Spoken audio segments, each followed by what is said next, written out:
Obama's the senator from Massachusetts, head of the Senate Foreign Relations Committee, and he's basically Obama's point man in the Middle East. You've seen him all over the place. He gave a talk at the Brookings Institution, a sort of liberal think tank, in which he explained that for the first time, Israel now has a legitimate negotiating partner, so it can pursue its passionate hope for peace for the first time.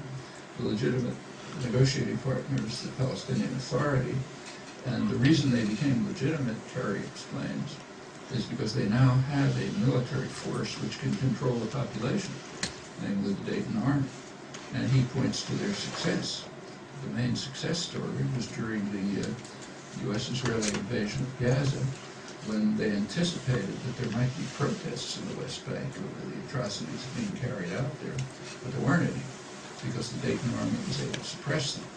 So it kept things quiet, and it kept things so quiet, General Dayton said in a speech to one of the offshoots of the Israeli lobby, that they were so quiet that Israel could in fact dispatch forces to take part in the Gaza attack, thanks to the American-run army, which was controlling the West Bank. They didn't have to worry about any protests there.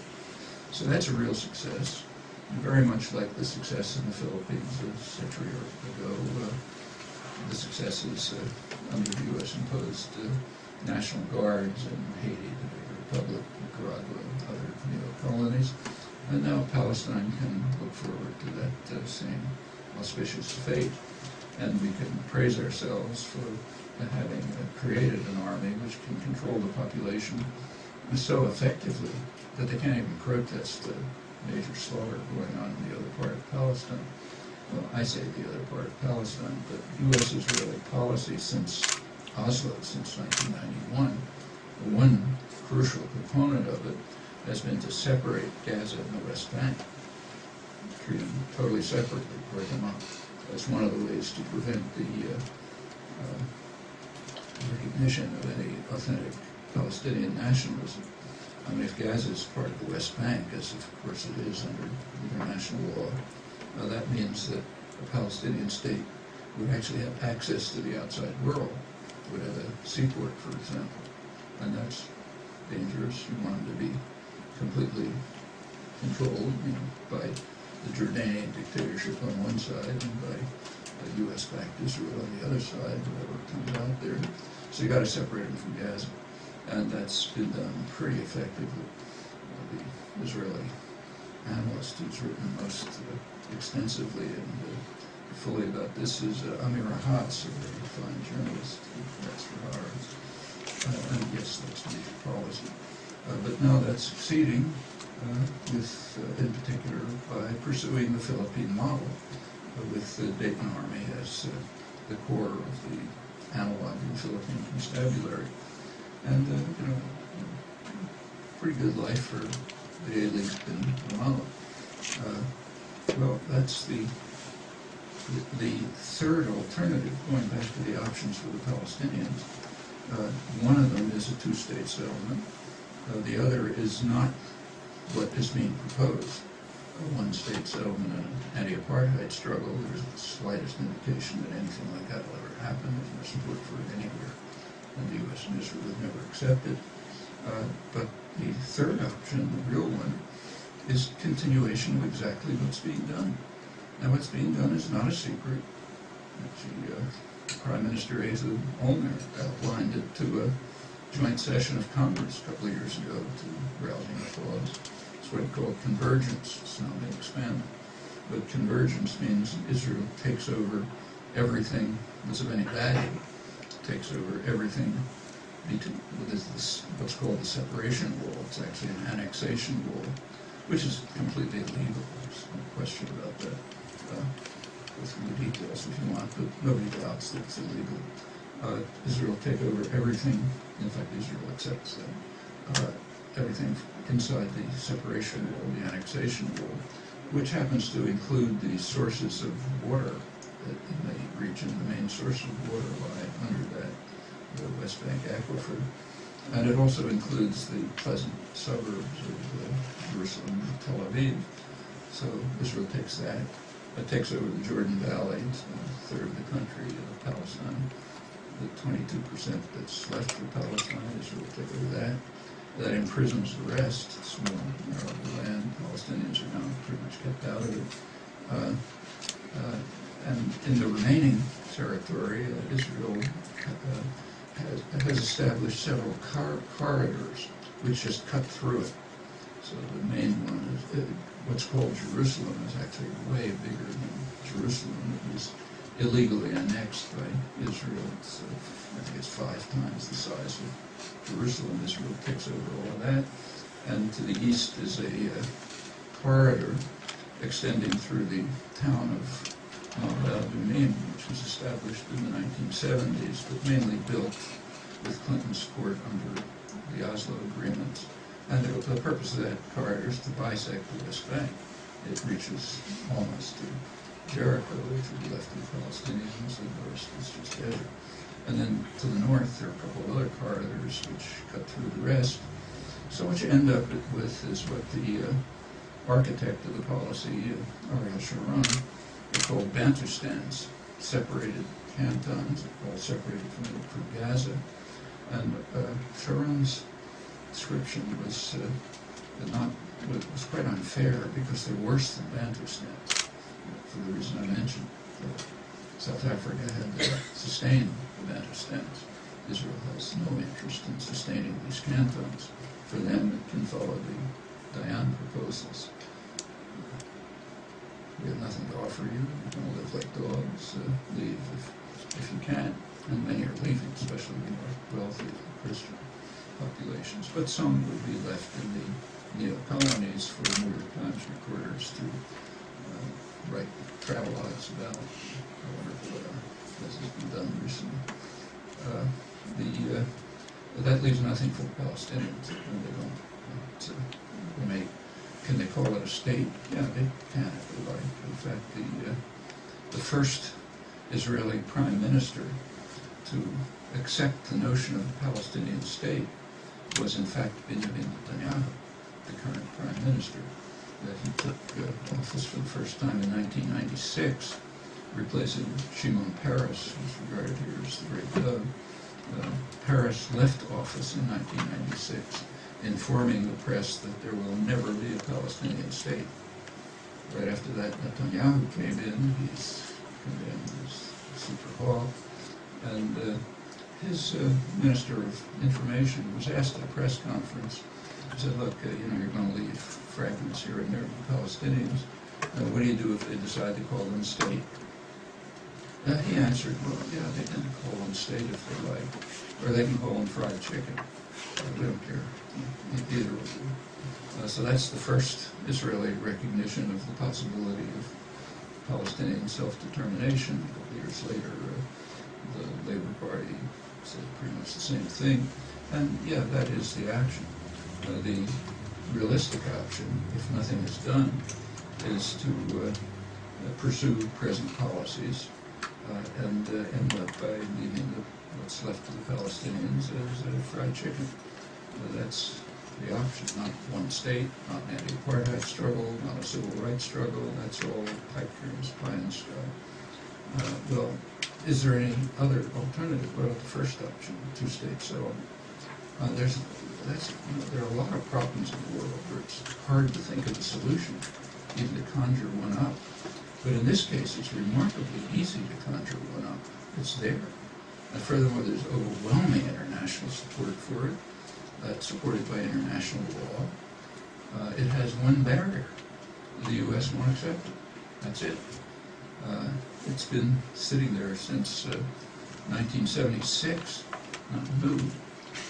In 1976, the major Arab states introduced a Security Council resolution calling for a two-state settlement on the international border with guarantees it used all the wording of UN 242. Those of you who know the history know that that's the kind of document that everybody agrees is the major document. It used all that wording, guarantees for the security of every state in the region, including Israel, of course, with secure and recognized borders and all the nice words. That was the proposal in 1976. Israel refused to attend the session. The United States vetoed the resolution. Again in 1980, the same resolution. And we'll go through the history of the same record since in the General Assembly and the Security Council. Who supports it? Everybody. It's supported by the Arab League, by Europe, by the non-aligned countries, by the Organization of Islamic Unity, which includes Iran. It's supported by Hamas. Hezbollah's position is it will support anything the Palestinians except the Lebanese organization. So there's exactly one barrier. The U.S. and Israel refused to accept it. And they refused to accept it on grounds that were established in 1971, 5 years before this. In 1971, I think that's probably the most fateful decision in Israel's history. Egypt, under President Sadat, offered Israel a full peace treaty. Egypt is, of course, the only significant military force in the Arab world, so a peace treaty with Egypt means full security. There was a quid pro quo. Israel should withdraw from Egyptian territory. It didn't want to do that because Israel was then expanding into the Sinai, trying to build a big city with a million people in the northern Sinai and Mediterranean settlements and so on. And they had to make a choice. Are we going to accept expansion? We have to choose between expansion and security. And they decided on expansion. It was amplified the following year when Jordan made the same offer about the West Bank. At that point, Israel could have had full security, but it chose expansion, mostly into Sinai at the time, but also into the West Bank at the beginning already. But they recognized that it's completely illegal. It was their leading legal authorities right in 1967, including a very well-known, respected international lawyer, Taylor Meron, informed the government, and the Attorney General seconded him, that any transfer of population into the occupied territories is in violation of international law. And Moshe Dayan, as I said, was defense minister and in charge of the territories, agreed. He said, yes, we know that it's in violation of international law, but states violate international law, so we'll do it too. And we can do that as long as the U.S. supports us. And that's what's been going on. Well, the rejection of Sadat's offer led to the 1973 war, which was a very close thing for Israel. They were almost destroyed. At that point, the U.S. and Israel recognized that you can't just disregard Egypt as a basket case, and then starts various Kissinger's famous shuttle diplomacy, leading to the Camp David agreements, in which the United States and Israel basically accepted Sadat's 1971 offer. They had no choice. But from that point on, 1971, the U.S. and Israel have preferred expansion to security, and that continues to the present. Israel could have security now, just get rid of the rockets, have no hostile countries on its borders, but it would have to abandon expansion into the West Bank and the savage criminal siege of Gaza. Is it possible? Yeah, it's possible. I said that the United States has led the rejectionists pretty solidly since 1976, but there is one exception, and it's a revealing one. In Clinton's last month in office, January 2001, he recognized that the offers that had been made to the Palestinians by the United States and Israel at the Camp David negotiations, failed negotiations, could not possibly be accepted by any Palestinian, no matter how right-wing. And he produced what he called his parameters, which were sort of vague but more forthcoming. And he then made a speech in which he pointed out that both sides had accepted his parameters, both sides had reservations, that they met in Egypt, in January 2001, to iron out the reservations.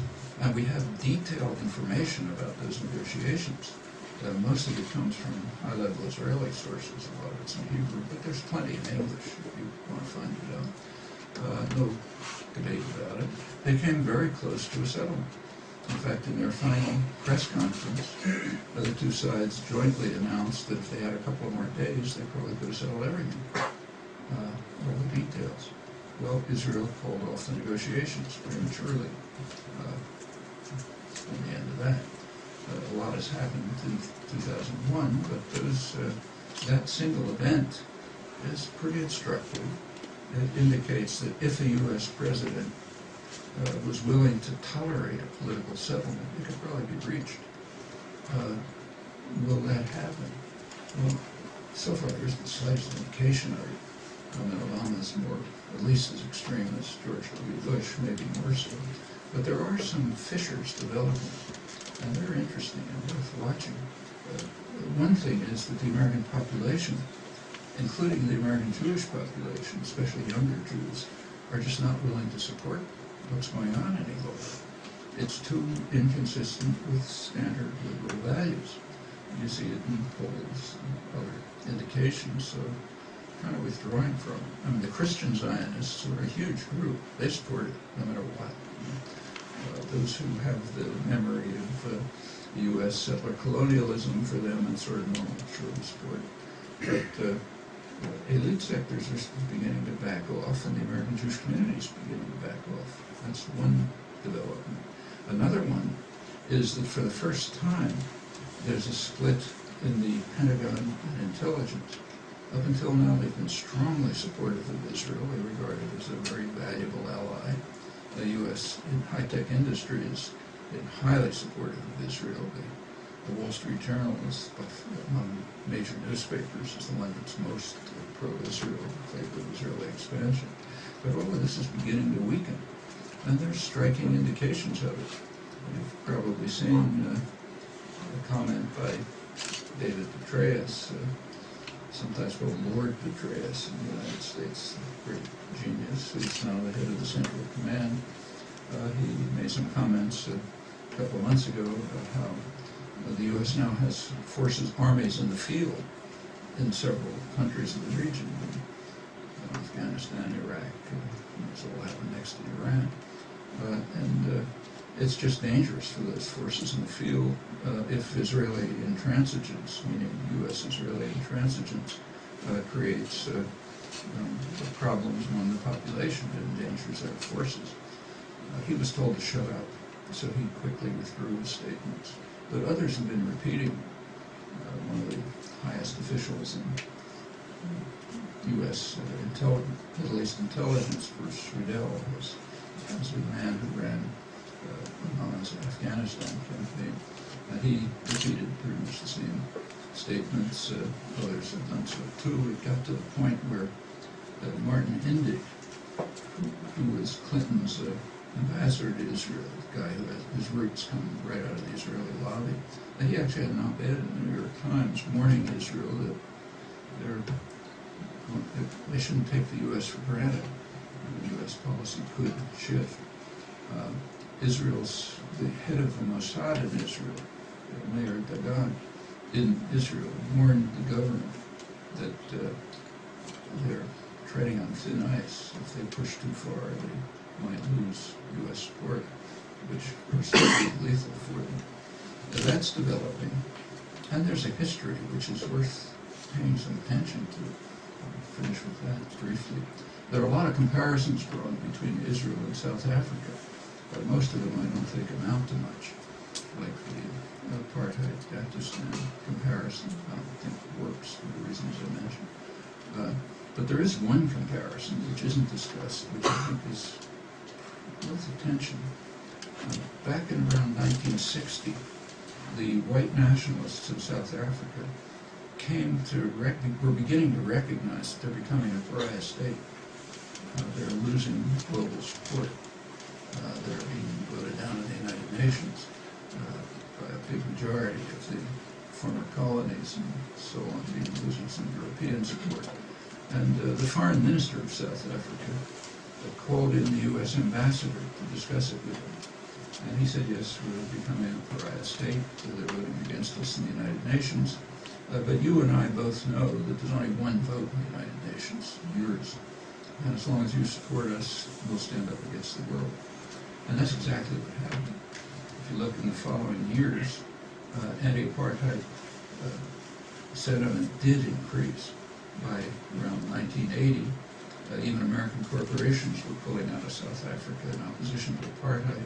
A couple years later, Congress passed sanctions against South Africa. The Reagan administration had to evade congressional sanctions as well as popular and global opinion in order to continue supporting South Africa, as indeed it did right through the 1980s.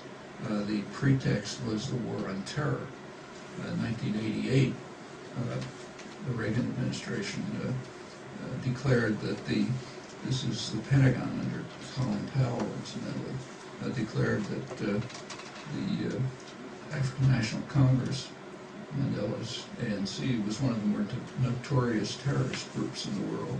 So we had to keep supporting the white South Africa, the famous War on Terror, which Reagan declared, not Bush. It was going on in the 1980s. In fact, as you may know, just 1 year ago, Mandela was taken off the terrorist list. He can now enter the United States without special dispensation. But that continued right through the 80s, and South Africa looked completely impregnable. It had crushed the ANC on the ground, and the world hated it, but there was no real opposition to it. It looked like it was in a permanent position of victory. Then the U.S. policy shifted. Around 1990, the U.S. shifted its policy. Mandela was let out of Robben Island, began to be groomed to take over. Within a couple of years, apartheid was gone. The South African foreign minister was exactly correct. As long as the Godfather supports us, doesn't matter what the world thinks. But of course, the Godfather can change his mind. And that happened. And you go to the post-apartheid era, beautiful, big victory. And it's not the only time. I'll just take one other example, which is quite striking. None of these things are ever discussed. They can't be discussed because what follows from them is that the U.S. rules the world and rules it by force. And you can't accept that, though it's true. Another example, which is quite instructive, is Indonesia. In 1975, Indonesia invaded the former Portuguese territory of East Timor with strong U.S. support, but later British support and French support, and it carried out some of the worst crimes of the late 20th century, virtual genocide, wiped out maybe a quarter of the population. This went on right through 1999. Right through all the posturing about Serbia and Kosovo and so on. Strong U.S. support, British support, French support, and so on. Crucially, U.S. support. That continued right until September 1999. At that point, you can find the date, September 11th, 1999, Clinton, the Indonesian military was saying, we're never going to leave, we don't care what the world thinks. It's our territory, we're going to keep it. With U.S. support. On September 11th, 1999, Clinton uttered a quiet phrase.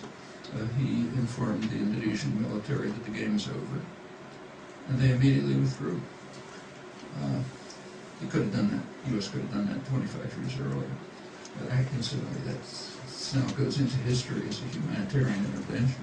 But why did Clinton shift position? Well, for one thing, there was a lot of international opposition at the time. There was a domestic support solidarity movement which had some effect. But probably the major effect was right-wing Catholics, far-right Catholics who represent a strong sector of power in the United States, leading figures in the Reagan administration. East Timor was a Catholic colony, and they turned against it. And under those pressures, Clinton changed his mind. A day later, the Indonesian military left. No more control. Well, it could happen in Israel. The Mossad director, Mayor Dalan, could be correct. It could be that the U.S. will shift its policy with enough pressure and insist on joining the world on accepting the international consensus on a two-state settlement, and Israel will have no choice. It will have to follow those orders, just as Indonesia did, just as white South Africa did. That's the way power systems work. Could that happen? We don't know, but we do have the capacity to influence that consequence, maybe bring it about. It's a kind of an optimistic conclusion in a way. Well, there's a lot more to say about Iran. You could go into it if you like. It's quite instructive to the present, but I want to stop there and take a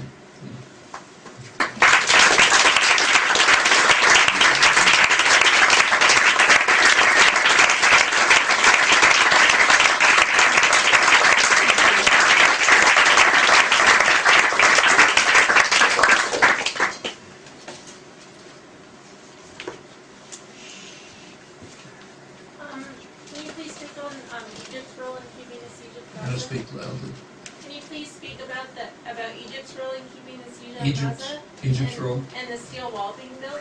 Yeah. Well, you know, Egypt has been. I actually just had an interview that appeared in Al-Ahram, the main Egyptian newspaper, almost appeared. What they published eliminated one sentence, namely talking about Egypt's complicity in the savage attack on Gaza. Not to my surprise, that sentence was eliminated in our Egyptian ally, the great democracy. But yeah, Egypt, you're quite right, has been complicit. Egypt is more frightened by Hamas than Israel is, for quite a good reason. Egypt's a dictatorship, a brutal, harsh dictatorship, strongly supported by President Obama, who has said straight out he's not going to criticize them because they're nice dictators. Mubarak is a nice guy, and he helps us, he maintains stability, so I won't say anything about it. One of the reasons why nobody in the Middle East with a brain functioning can take Obama seriously when he talks about human rights. But they're very worried, because if they ever allowed anything remotely like a democratic election, there is a popular force in Egypt which would come out pretty strong, could turn into a majority, namely the Muslim Brotherhood. And so they don't want to allow anything remotely like a democratic election, and the United States supports them in that, because the U.S. doesn't want the Muslim Brotherhood to play a role either. Well, the Hamas is an offshoot of the Muslim Brotherhood, so Egypt doesn't want any. They were horrified by the popular victory in Palestine. So yes, they're complicit in maintaining the siege. Egypt also understands U.S.-Israeli policy, which is not very obscure. The U.S. and Israel want to throw Gaza into the hands of Egypt. Gaza has been virtually destroyed. Israel doesn't want it. The United States doesn't want it. And so they can't just kill everybody, because you can't get away with that these days. You could in the 19th century, but you can't now. So they have to keep the population barely alive, as you may have read yesterday in response to international criticism about the flotilla. They relaxed the restrictions a little bit, so now they can get potato chips and shaving cream and a couple of other things. But the idea is to keep them just barely alive, and to abandon any responsibility for them, and to toss them into the hands of Egypt. But Egypt doesn't want them. So for that reason, and because of the fact that they're ruled by an offshoot of the Muslim Brotherhood, Egypt's been participating in the siege. They are building, as you said, a wall, apparently with U.S. engineering support, to seal off the country totally, and partly just to increase the savagery of the siege, but also partly to confound the U.S.-Israeli policy, which is attempting to toss Gaza into the hands of Egypt, which they don't want. So yes, Egyptian complicity has been very strong. The Egyptian dictatorship is a close ally of the United States and Israel, and has good reasons not to want to go along with the U.S.-Israeli policy of caging the animals and maybe letting them go into Egypt. And there's a good reason why the Egyptian press would not permit that sentence to appear. Since January 2009, I've been interested in Israel's motivations for the Gaza attack. Norman Finkelstein has written that it was to restore its deterrence capacity. And I guess I have a question framed around that. I'm wondering if you agree with that thesis, and if you see his position, which is that Israel at some point must suffer a military defeat, possibly at the hands of Hezbollah or Iran, and what the dilemma is for activists who are interested in seeing some sort of lessening of power, but have a dilemma about supporting groups such as Hezbollah who are resisting and defending themselves, and what our role should be if such a repeat of summer 2006 might occur. I think he has a plausible case. And Israel was defeated in 2006, and they recognize it. And they want to maintain a kind of posture of invincibility, and it was seriously harmed in 2006. Maybe they thought that by smashing up Gaza they could restore it, but I don't know exactly who they thought they were impressing. I mean, to show that an advanced modern army can destroy a totally defenseless population, which can't even fire a pistol in response, is not a very impressive demonstration of deterrence capacity. And so if that's what they thought, which maybe they did, it's not a very impressive demonstration. I suspect that probably they know that they can stop the rocket attacks, but to stop the rocket attacks would mean accepting an agreement with Hamas and providing some legitimacy for the elected government. And they don't want to provide any legitimacy for the elected government. They want to separate Gaza. It was the elected government of Palestine, not just Gaza. They've got most of the cabinet in prison, in fact. They want to destroy it. It's an independent force. Can't be tolerated. It's a nationalist force, and they want to make sure they destroy it. And one way to destroy it is to create the Gaza prison and crush the population. And that does lead to rocket attacks, which they could end, but only by granting them legitimacy. That may be a sufficient reason why they wanted to carry out the attack. And it's kind of like South Africa. And they understand that as long as the U.S. backs them, it can do it anyway. Even in the face of, as I mentioned, even the human rights groups in the Goldstein report accepted the Israeli position. And I can't find a word in the Western commentary which questions it. Europe is so subordinate to the U.S. that the European educated opinion just mimics whatever people say here. They think they're independent. It's not a joke. If the U.S. says Israel had the right to use force, okay, they had the right to use force. They didn't, in fact, not in a pretext, but 100% support virtually. So sure, they can get away with it, very much like the South African case, very much like the Indonesians, up till September 1999. The thin ice may crack, but good reason to think that they can get away with it. It's probably enough of a reason. What about a military defeat? Well, I think I was in Lebanon a couple of weeks ago, and one of the things there, I did talk to some of the leading Western Middle East correspondents, some were based in Lebanon, but some have been there for decades, really know the region very well.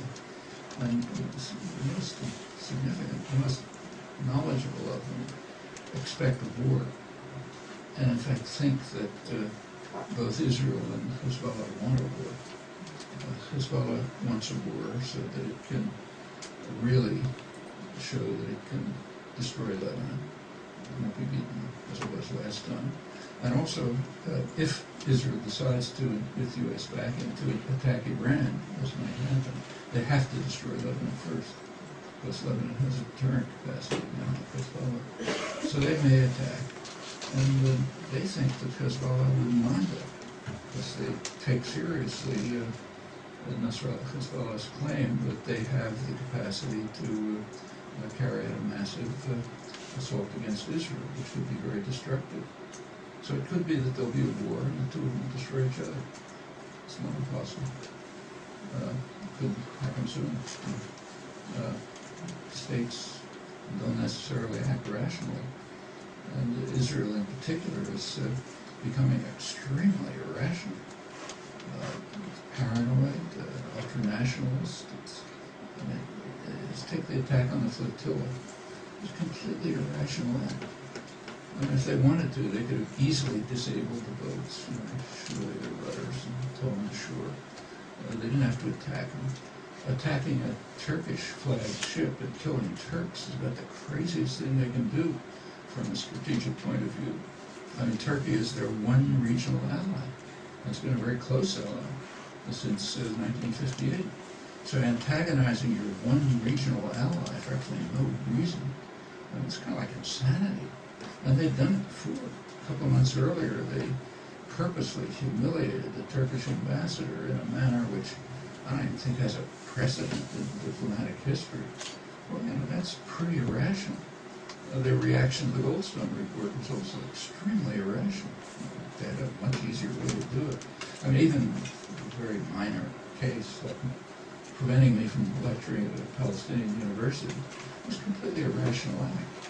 I mean, if they'd let me come in and talk at the Palestinian university, nobody would have heard of it. And by blocking it, okay, turned it into an international incident, condemned in the press all over the world. I mean, they're acting in a way which is paranoid, hysterical, irrational, almost full support of the population.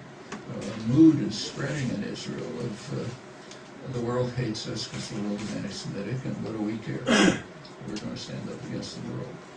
The more they're hated, the more they're denounced, the more it proves that the whole world is anti-Semitic and we're right, nobody understands us. If you follow the Israeli press, you see this very directly.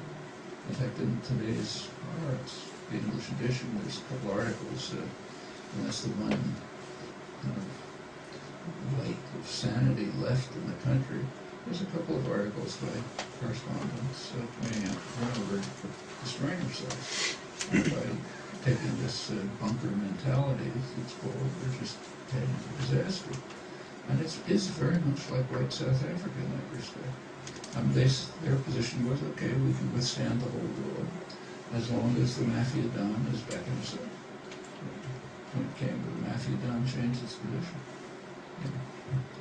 They may face the consequences. They claim there's an existential threat from Iran, but Iran, through the U.S. strategic analysis of the threat is that Iran doesn't obey Western orders. It's not an existential threat to Israel, except that it is a deterrent to their efforts of regional dominance.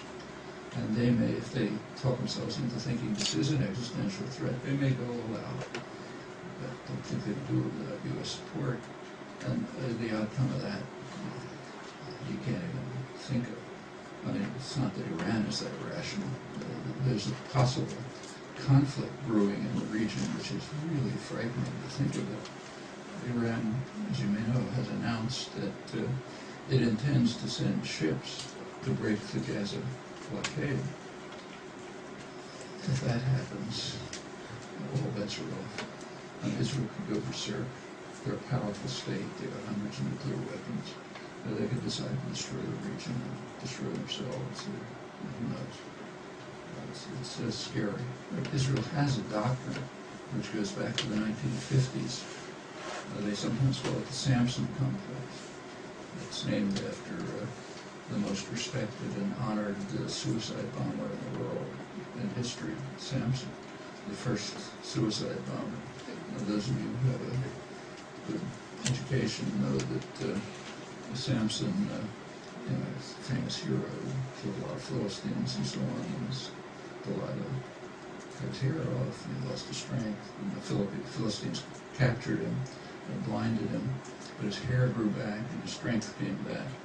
And he was in the temple, standing between two columns, and all the Philistines were in the temple, thousands of them, and he pulled down the temple walls and killed himself, and killed more Philistines in his death than in his lifetime. That's Samson, first suicide bomber. Well, the Samson complex goes back to the 50s.